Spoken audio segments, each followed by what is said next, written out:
Assalamualaikum warahmatullahi wabarakatuh. Perkenalkan, nama saya Rahmat Dimasya Putra, NPM 2008 10 10 113. Oke, halo semuanya, balik lagi dengan saya Rahmat Dimasya Putra. Di sini saya akan menjelaskan materi tentang algoritma. Apa itu algoritma itu sendiri? Next. Pengantar algoritma. Algoritma adalah urutan langkah-langkah logis penyelesaian masalah yang disusun secara sistematis. Kata logis itu harus bernilai benar atau salah ya. Jadi logis itu harus benar atau salah. Nah, kalau benar, salah. Gampang ya? Gampang. Jadi algoritma tersendiri dalam kehidupan sehari-hari itu kayak resep. Nah, resep itu kode, habis resep itu kan ada makanan kan. Kalau kita nurutin resep itu secara runtun dan sistematis itu akan menjadi makanan. Nah, kalau di programan itu akan menjadi program atau software gitu ya. Masuk. Nah, untuk penulisan algoritma ada dua penulisan, yakni flowchart dan pseudocode. Flowchart, apa itu flowchart? Flowchart adalah sebuah diagram alur untuk menampilkan algoritma. Contoh kasus, buat program untuk mencari luas persegi panjang.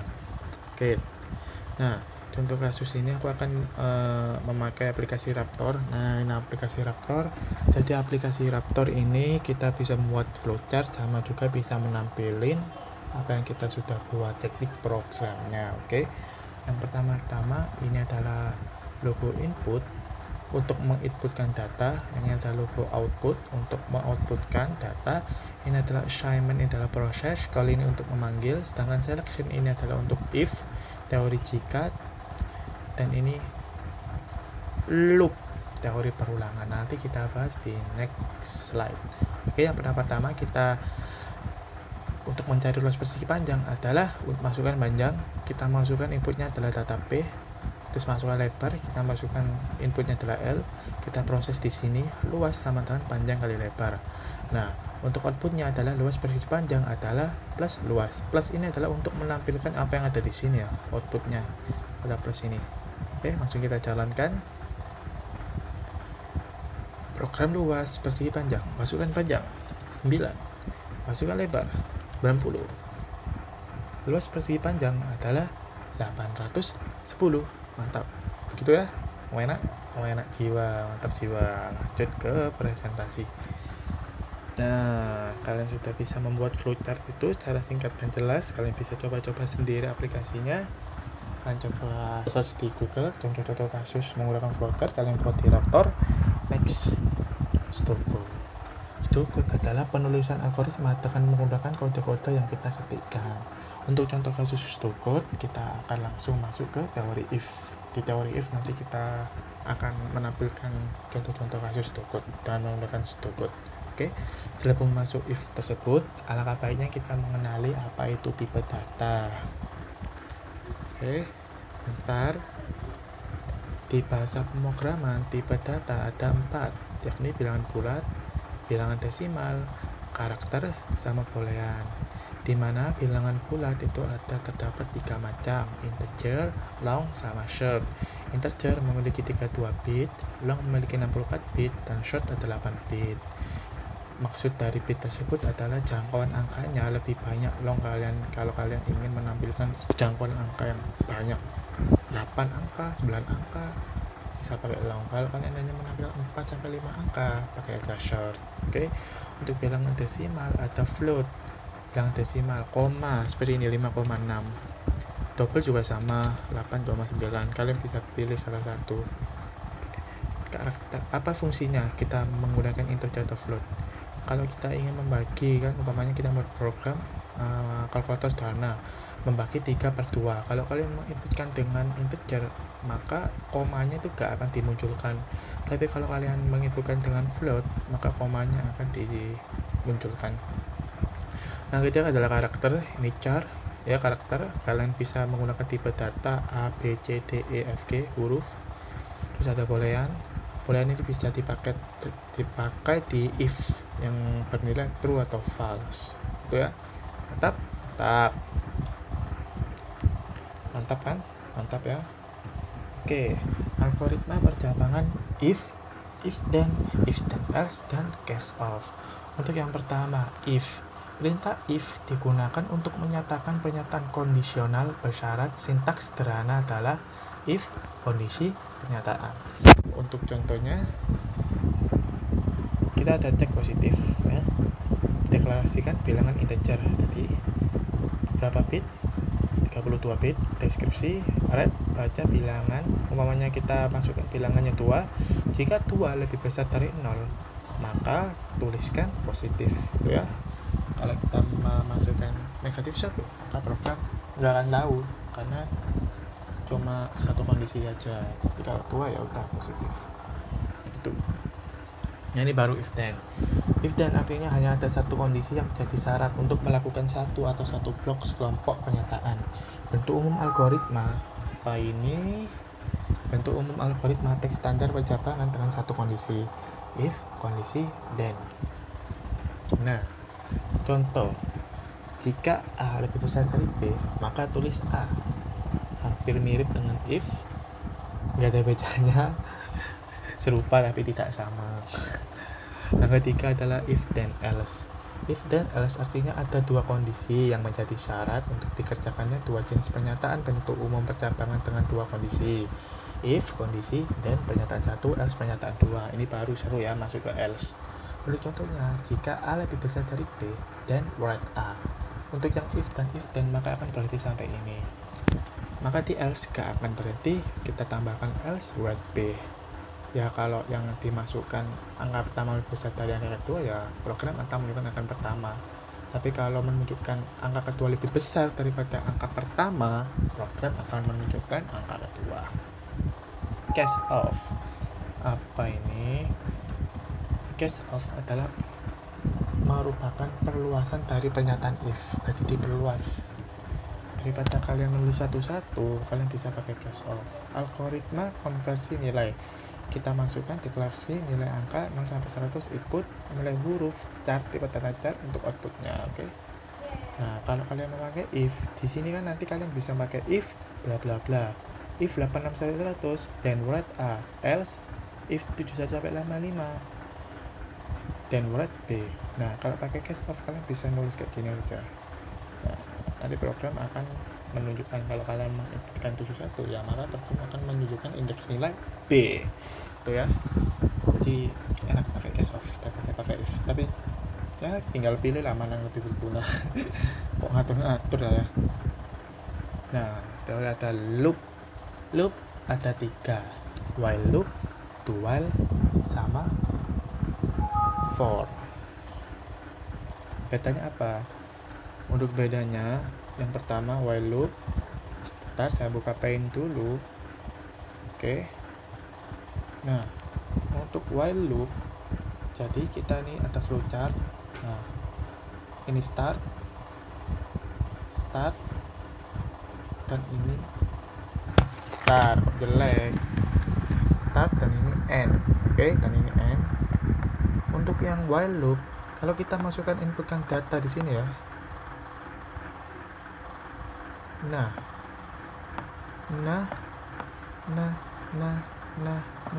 kalian masih ingat ini logo apa? Ini logo bersyarat ya, tanda bersyarat. Nah, oke. Jadi untuk while loop, kita kalau masukkan data, umumnya ini panjang. Nah, kita ada syarat, umpamanya x lebih besar dari 0.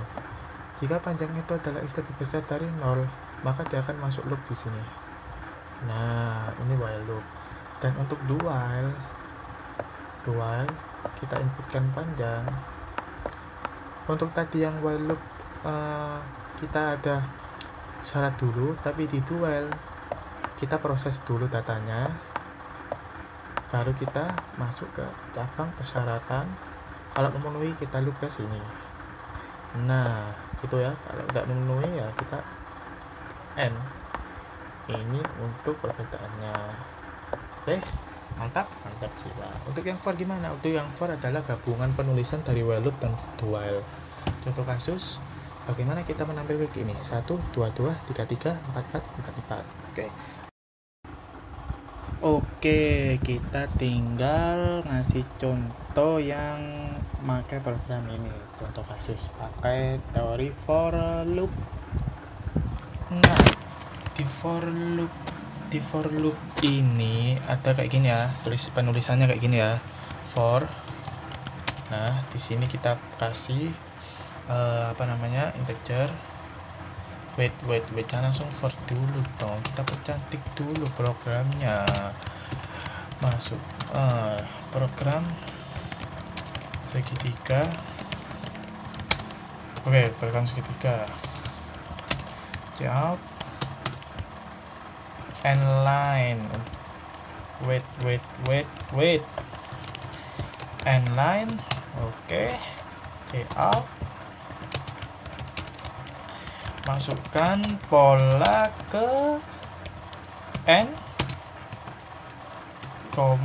cin n. Oke, kita integer n. Nah, mantap. For ini kita masukkan integer x, i sama dengan 1 karena kita ingin mulainya dari angka 1, terus i kurang dari sama dengan n. Jadi kalau i nya udah nyampe 6, n nya yang kita masukin 6, maka program itu akan selesai. Dan i plus ini berarti decrement ya, jadi setiap kali pengulangan i nya maka akan bertambah 1. Oke, ini awal, kita kasih komen biar nggak bingung. Jadi enaknya for ini guys, kalian bisa gabungin while sama do while di bagian ininya. Di while sama do while nggak bisa gabungin di daerah ini, di kondisinya ini. Ini tuh bagian kondisi, dan di bagian ini adalah pernyataan kalian. Di do while dan while loop itu tidak bisa. Kalian hanya mendapatkan persyaratan doang. Yang diisi itu tipe boolean, true atau false doang yang diisi. Jadi kalian nggak bisa ngisi sebanyak ini. Cuma di for yang enak. Oke, kita masukkan for lagi karena membuat contoh seperti ini membutuhkan 2 kali perulangan. Oke, for integer y sama dengan 1 karena kita maunya mulai dari 1 lagi, y kurang dari sama dengan i, terus lagi y plus. Nah, baru kita turunkan, kita tambahin lagi integer hasil karena di sini akan ada penjumlahan. Hasil sama dengan itu tambah i tambah 1 kurangi 1. Cout no cout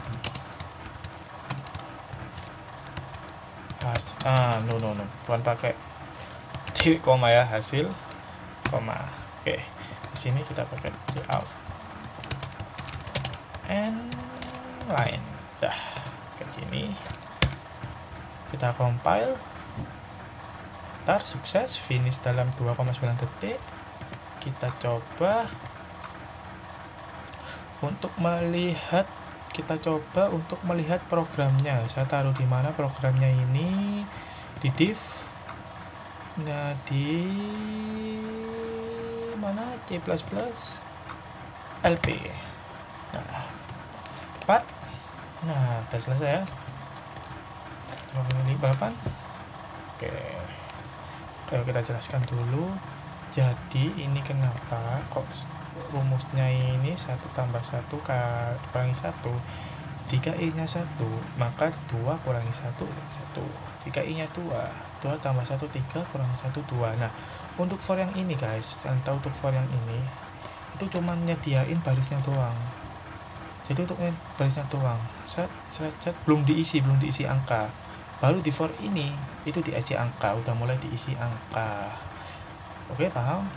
Jadi kalau kalian tulis ini doang, kalian kayak nyanyi keranjangnya doang gitu, belum diisi angka. Baru pakai for ini baru diisi angka. Kalau kalian masukkan 8, ya kalau ini tak hapus ya ada 8 di sini tapi belum diisi angka, cuma kosongan gitu. Terus baru diisi for ini, baru ada angkanya gitu ya. Terus kenapa cout n nya saya taruh di sini? Karena pada saat pengulangan pertama itu program di pengulangan pertama akan ke interest. Jadi urutannya di sini dulu, terus masuk ke sini, oke. Nah, masuk ke sini, ini adalah tanda koma GTLN, maka akan jatuh ke kanan. Giliran ke sini, ke bawah. Paham kan? Contoh 1 masuk, oke. Nyediain baris 1, ini masuk. Oh, ada angka 1. Udah diproses di rumus ini 1, oke. Cuma 1 doang. Oh, hasil nggak ada, cuma 1 doang. Coba masuk ke sini, set, turun ke sini, serepet masuk ke sini. Oh, 2, nyediain 2 form, 2 kotak, 2 keranjang masuk ke sini, jadinya oh 2 diisi baru 2. Itu ya, paham ya, semoga kalian paham, semoga materi ini bermanfaat untuk kalian. Saya Rahmati Masya Putra, sampai jumpa. Coba kita isi 1000 guys. Wow, kayak gitu ya, programnya gak berhenti-henti, tinggal setahun aja ini gak bakal berhenti ya. Oke, terima kasih.